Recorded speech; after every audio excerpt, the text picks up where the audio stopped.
how I've missed you. Just a light brush, I'll show you. And because people be crazy out here.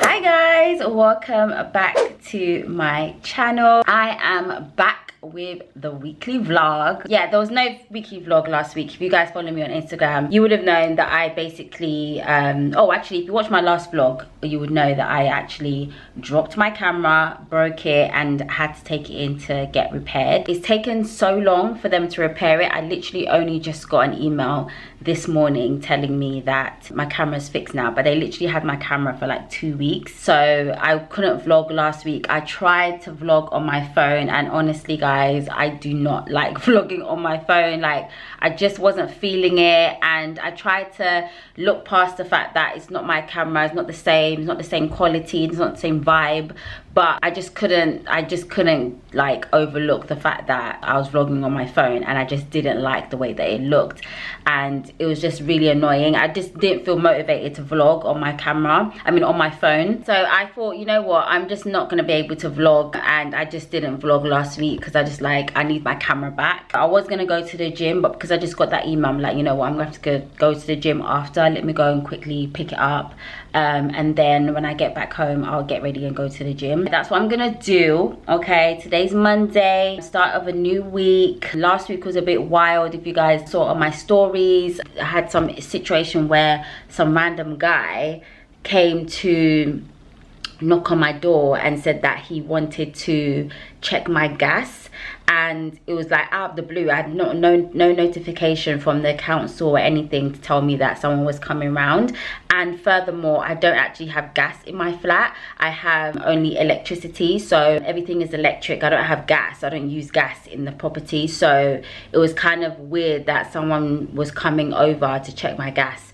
But I have had someone come to check the gas before, and I've told them the same thing, that I don't have gas, and all they do is basically check the pipes, and it literally takes like 2 seconds, and because obviously there's no gas, but they gotta check the gas pipes that are there in the like gas and electric cupboard in my house, and they just check it and go about their business. But this particular guy that came, like from the moment like I opened the door and he was telling me that he needs to come and check whatever, like his vibe, his energy was just weird. Like, he was just weird, and I went into the whole story about what happened and how he was moving real funny, he's moving really weird, he was blocking the front door. I don't know, he just made me feel so uneasy. Yeah, and I can't even bother to go over the whole story. If you saw it on my stories, you saw it on my stories. But the moral of the story is, guys, I'm one of those people that I find it really difficult to, I don't like repeating myself. So once I've told the story and I've kind of released it, to say it all over again is just long. Like, I'm just like, oh, I've got to say it again, go through it again. But yeah, the moral of the story is, guys, please be careful. If you're home alone and someone comes knocking on your door, especially if they're a man and you're a woman by yourself at home, please be careful. If they're showing up without an appointment, or you've not been notified prior that they're going to be coming, just don't let them in. Don't let them into your house, because this guy, the way he was moving really dodgy. And I think because of my quick thinking and quick reaction and being like quite aware of the fact that he was moving weird, I think that kind of put him off trying to do anything if he did want to do something. Just please be careful about who you let into your property, especially when you're at home by yourself as a woman, because people be crazy out here. Okay, people be crazy up in here. But yeah, if you guys watch my stories, you would have seen the story time. This is why I need you guys to also follow me on Instagram and watch my stories, because I just share things. I'm quite interactive on there, so it's really difficult for me to share something on my stories that I've already shared and literally gone through the whole process of people responding to me, people sharing their 2 pence on what I've shared and whatever and contributing to the conversation and the discussion, and then to bring it onto YouTube and just say the whole thing all over again, I find it difficult. I know some people can do that and they can say and repeat and do things over and over again on different platforms. I find it really difficult because of the simple fact that I'm not really a very chatty and talkative person. I know some people will say otherwise, but I think it's just the repetitiveness. I don't like repeating myself. So what I would then do is, if I am going to say it again, I'm going to summarize everything, and you probably won't get the full picture, the full impact of when I said it the first time. And because I explained the story in the moment, like what happened had just happened, I could better like just express what was going through my mind and all my feelings and what I was picking up from the situation right there and then. So to then now try and communicate that all over again, it's really hard for me. And me personally, one of my I don't know if it's a flaw, it could be seen as a flaw, is I find it really difficult to communicate how I feel and communicate certain things. So it really takes a lot of effort for me to actually express myself verbally. I'm more of a writer than a speaker, so I can write something down, I can express myself easier if I'm writing it down as opposed to talking and sharing like verbally. So once I've done that, it actually takes a lot of effort to get to that place, and once it's done, to now repeat myself is like, I actually can't be bothered. Like my automatic response is like, don't worry about it, it's okay, I can't be bothered. But yeah, the moral of the story and of the situation is the most important thing, and that is that, guys, just please be careful if you're home alone and someone, a man, an engineer, whoever has come to check your boiler, check this, check that, and they haven't had, like, didn't tell you beforehand that they were gonna come. Like, if you don't feel comfortable with it, don't let them in, and always follow your instincts, like follow your gut instincts, because your spirit will be telling you certain things, and you have to, sometimes, you know, it's really important to go with it. Just be careful, guys. People are crazy out here. Don't just be letting people in your house, especially when you're by yourself. If you don't feel comfortable, just follow through with that feeling and don't let them in. Tell them that they need to make an appointment, or whoever has sent them needs to get in contact with you and make an appointment beforehand, so then you're aware. And also you can, if you feel uncomfortable being at home by yourself while there's a man coming to fix something or do something, even if you called them to come, be mindful of the fact that, you know, you're at home by yourself with this complete stranger who, as a woman, could overpower you because they're a man. So yeah, not to say that women are weak, but I'm just saying, like, just be mindful of the fact that you're gonna be at home by yourself with a complete stranger in your house, and God forbid, like, nothing happens to you, but just be careful in that situation as well, and be very alert and mindful of where the person is, what they're doing, their behavior, their mannerisms, how they're coming across to you. Like, just be very attentive and aware of your surroundings and how the person is being in your space as well, so you can, like, you know, be prepared. God forbid if they tried anything, or if the devil wants to use them to come and do anything. Okay, anywho, I've been talking for about 10 minutes and my gosh.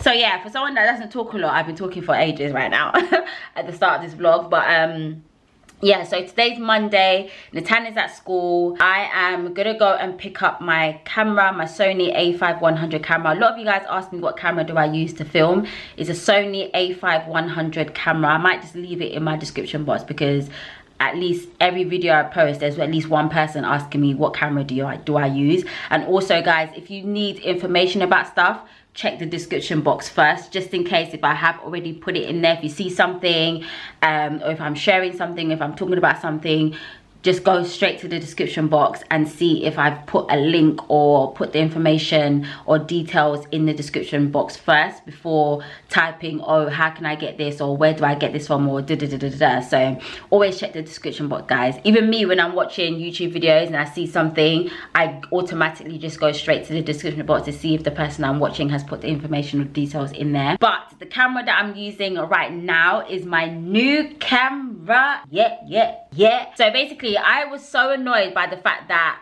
I have one working camera, and when that camera is broken, I'm literally like stuck. I don't have any other means of filming and creating content, and that really bothered me. I think that's the main thing that's bothered me from this whole situation of me you know, dropping my camera and having to get it repaired and not having a camera for 2 weeks. It kind of made me feel like right, like I didn't appreciate how much how useful it was for me to have my camera and just be able to pick it up and film a video. Those whole 2 weeks I was just like, okay, so what am I gonna do now? Like, I was like, nah, I need to have a second camera. So that's what I've done. I've gone and bought myself the Canon G7X Mark II. This is like one of the main, probably the main camera that most YouTubers use to vlog and film videos, but mainly vlogging. This is like the vlogging camera. So I basically thought, you know what, although I do like my Sony a5100, other than the fact that it does overheat, I just thought, you know what, I need to have a second camera. And also because Natanya has her own YouTube channel as well, there might come a time where she wants to take the camera out and she's vlogging or doing something, or wants to go to someone's house to film, and I might want to film as well, but we've only got one camera between us. I feel like we definitely could do with investing in a second camera. For us, it's a good investment because we're both at a point right now, we're both quite motivated to create content. But it's so mad because now that I'm actually trying to be, like, really trying to be consistent and posting with these weekly vlogs as my motivation to up my consistency, I'm not actually getting as much views as I used to. I don't know what's going on with YouTube's algorithms or whatever, but my subscribers are not seeing my videos. They're just not seeing my videos. I'm not getting the same views as I normally would or should be getting.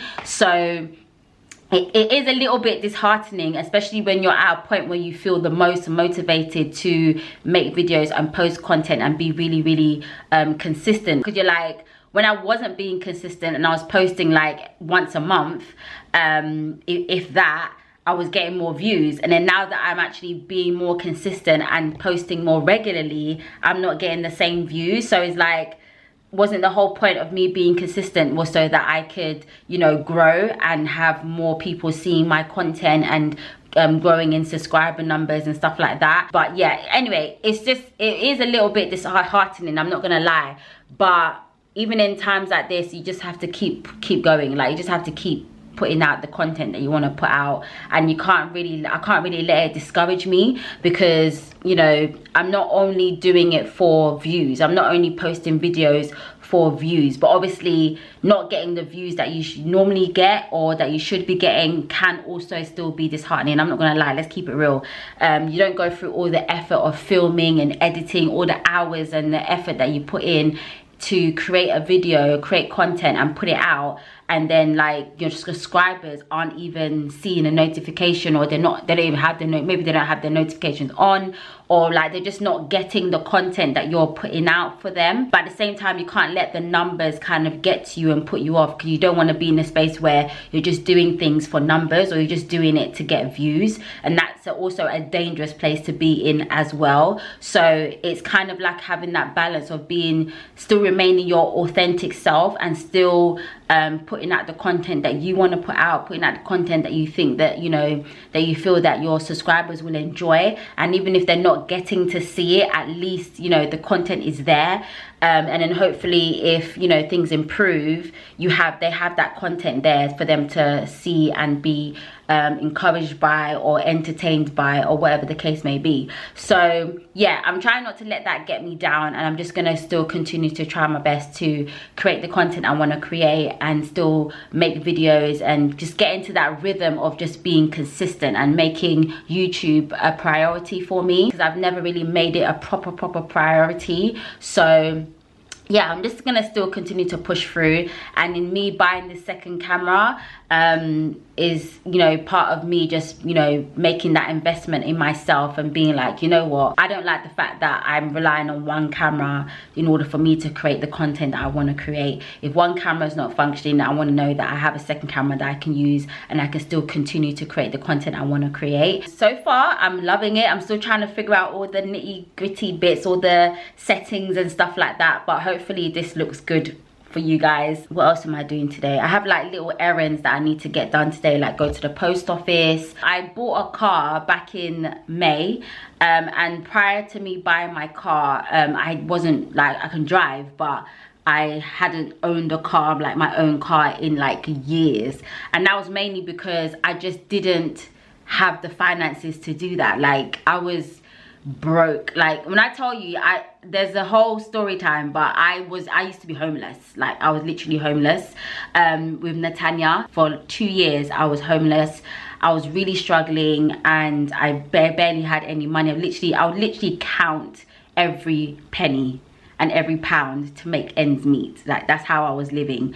So there was no way I was in a position to buy a car or anything like that. So this, just after the whole lockdown situation happened in March, I kind of realized that, you know what, and it's really useful to have a car at this moment in time, especially during this pandemic, where, you know, going to the supermarket, getting your food shopping, getting your necessities, you know, it's easier if you can buy things in bulk. So we didn't need to like go to the shops multiple times and be exposed to the whole pandemic situation multiple times. And having a car where you can put loads of shopping in at once to transport your shopping just made sense and stuff like that. And getting around in the car just made more sense. So you're less interacting with other people. So yeah, I was in the position to be able to buy myself a car, and I spent quite a lot of money, like grands, on this car, and I paid in cash. And the car that I bought, I remember when it first came out, and I absolutely loved this car. Like from the moment it came out, I was like, I absolutely love this car. And obviously then I couldn't afford it at all. So for me, like years later, to be in a position to be able to buy the car, I feel like I didn't really deep it when I first bought the car, but in just talking about it now, I'm actually deeping it right now. I'm actually deeping it with you guys right now. And that's the thing about me, like sometimes I don't really deep the things that I have achieved. Like I don't really take it in like, oh yeah, I've achieved something. I kind of just see, okay, oh yeah, this happened, great, kind of thing. I don't really celebrate myself or celebrate wins or celebrate achievements within myself. It's kind of like, I don't know if, maybe, I don't know why I don't do that, but it's just kind of how I am. I think on my stories, I kind of did like a little boomerang of my car and said, oh, thank God I'm able to, I'm driving now. And I was like, as I started seeing people viewing the story, I deleted it. Like I actually deleted the story because I'm thinking, oh my gosh, more and more people are seeing that I bought a car. And it bothered me. It actually bothered me. I was like, oh my gosh, like I don't want people to see that, oh, I bought a car. Why did I even put this story up? Like, what was the point of this story? Like, it's not that big of a deal. Like, why am I sharing this? And I deleted the story, so probably only a handful of people knew or know that follow me on Instagram, that know that I purchased a car. But yeah, I don't know why I'm like that, but I just don't share my wins. I'm always celebrating other people's wins as if it's my own, but I don't really share my wins or share my achievements, like just put it out there on social media. Like, and it's so strange to me because sometimes when I see people, especially on Twitter, when people are tweeting things like, oh, they did this and they did that, and it's like how do you do that? Like how do you like share these things? Because for me, I'm just like, I find it so hard to share my achievements like that and to just put it out there on Twitter. I'm thinking, because in my head I'm thinking, who cares? Like in my head I'm thinking that people seeing it are thinking, who cares? Like it's not even that big of a deal. Like what is that? Like why are you sharing this with us? Like we're not your family, we're not your friends. Like who are we to now be celebrating this? Like what am I'm just thinking in my head that they're thinking, what are we supposed to do with this information? But I know it's probably something bad, and it's probably not a good way of seeing things, but I don't know. And I think I'm fine with it. I'm actually fine with not doing that. I'm actually fine with being the way that I am. I know some people watching this and hearing me say this are probably thinking, no, Amina, like give me some therapy. You need to go get a therapist because this ain't right. No, girl. I know people will think that, but I'm genuinely okay with not like sharing things that I've achieved and done.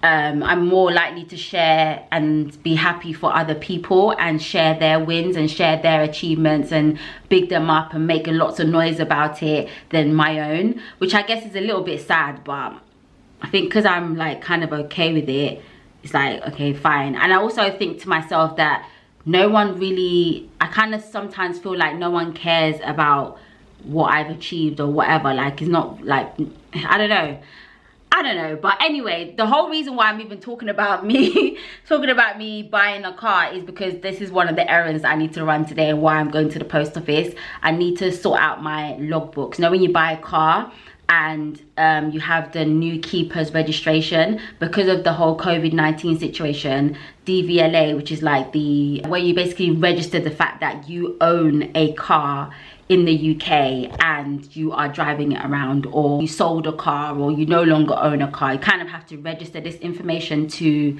the government or to the DVLA or whatever they are. So I need to go to the post office and send off the form to say that I own this car. We're now in September, I bought the car in May, but because of the whole COVID thing, everything got delayed and pushed back. So I'm now having to do the whole process now, even though I've had the car for a good few months now. Yeah, I'm really thankful to God that I'm in the position to be able to own a car. I'm thankful, like between me and God, I'm grateful. Like within my own personal self, and between me and God, I've already gone through the whole thing of, thank you, Lord, that I'm actually in a position to be able to buy this car. And I'm grateful that I have this vehicle available to me to be able to utilize. It's always a thing where it's just me, like I just keep things to myself and it's just between me and God. I don't feel like I need to like share it outwardly to people on social media, because I'm just thinking, how is that really benefiting anyone? Like, how is that benefiting them?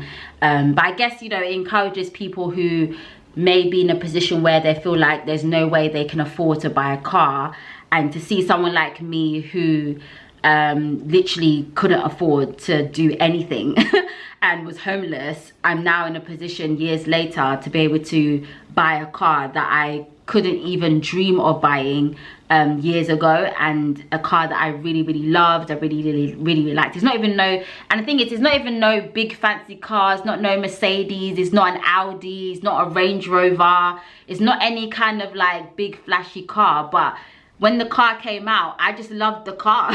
I just really liked it. It's not like a big boy car or anything like that, but I just liked it. I just liked the look of it. And the thing is, when it comes to cars, I'm more of an aesthetic person as opposed to the name of the car. I'm not really a name brand person or a designer person in general when it comes to fashion. So you wouldn't see me splurging on Chanel bags or anything like that. Maybe if I had the money, because first of all, I can't even afford it. Let's start there. Maybe if I could afford it, maybe I might find more interest in it. But to be honest, like genuinely, like I'm not really into like designer name brands. Not that it's a bad thing.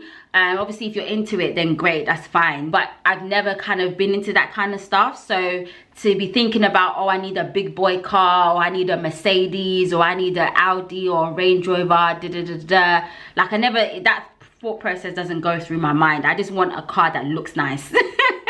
Like I'm more about the aesthetic of the car and how it looks than what brand of car it is. And it's a good solid car that's gonna last me a good while without giving me problems, I'm good. And even just be in a position to just buy a car, period, I thank God. I'm grateful to God for that. I just never feel like I need to share that with people. It's like, okay, cool, I bought a car, thank God, thank you Jesus.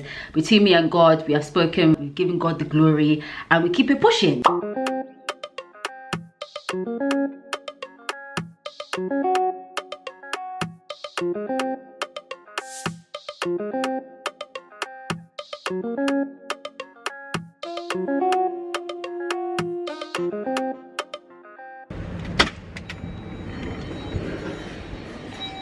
Hiya. I've come to pick up a camera that's been repaired. Habib. All these cameras. No, I've got a bag here, thank you. So it's £66 to pay. Thank you. You're using, alright? Yeah. I'm so used to this tapping. No, they're not tapping up here, no, one. Yeah. It's a 3-month warranty on the lens, so Okay, great. no. Thank you. And then literally wrap it in bubble wrap. Do you want me to do it for you? Oh yes, please. Thank you. I'm being that extra person now. Oh, I mean it works, so it's perfect. Yeah. Thank you so much. No worries. All right, thank you. Yay, I got my camera back, guys. Oh my gosh, it's actually so hot today. I didn't realize how hot it was gonna be. I cannot even hear myself because these Beats by Dre headphones are like literally like blocking out the sound of everything, so I can't even hear myself. So I talk really quietly when I've got them on because I'm like, I don't know if I'm shouting or if I'm not shouting. But yeah, it's actually a really hot day today, and I didn't realize I'm wearing my gym clothes and this big denim jacket. I'm literally baking. I feel like I need to like get cute, wear a nice little summer dress. Like, oh, we're still having summer? Okay, it's still summer, I can still enjoy some sun. Oh my god. But yeah, I'm so happy. Got my baby back. How I've missed you. I missed her so much. Literally gonna be so careful with it now rather than dropping it. Oh yeah, and it cost me £66 to fix the lens, and they said that obviously the lens was damaged because of impact, and obviously I know that because I dropped it. I know I dropped it. So yeah, it was £66 to fix it, which wasn't too bad. I mean, it's cheaper than me buying a whole new lens to attach to it, because I think that'll probably be like £90 and up. So I'm actually happy that I just paid £66 and it's fixed, and I can still keep the lens that I have. So yeah, it works out all right. I'm gonna head back home now. I'm a little bit hungry. I'm probably gonna have some lunch and then make my way to the gym, because I definitely want to go gym today, because I know I'm going to be working tomorrow, so I won't have time to go to the gym tomorrow. So I definitely want to get a session in today, and then I'll see what time I'm back from work tomorrow, if I might go gym tomorrow. If not, I'll go gym on a different day. But yeah, off home I go. Hi guys, I'm at work. We've been taking some pictures. I'm wearing no clothes. My jacket's in Amelia's hand, but it's hot, so it means we can get away with it. We can get away with pretending like it's summertime. Interest rates do change, and I think that can impact people effectively, badly, because there are people who take out far too much money. Just a light brush, I'll show you. Super light, because you don't have to do Setting makeup is essential. Guess what? Hello, QVC. What am I seeing? How's it going? What's your name? And just making sure that your base is correct and you understand your skin type as well.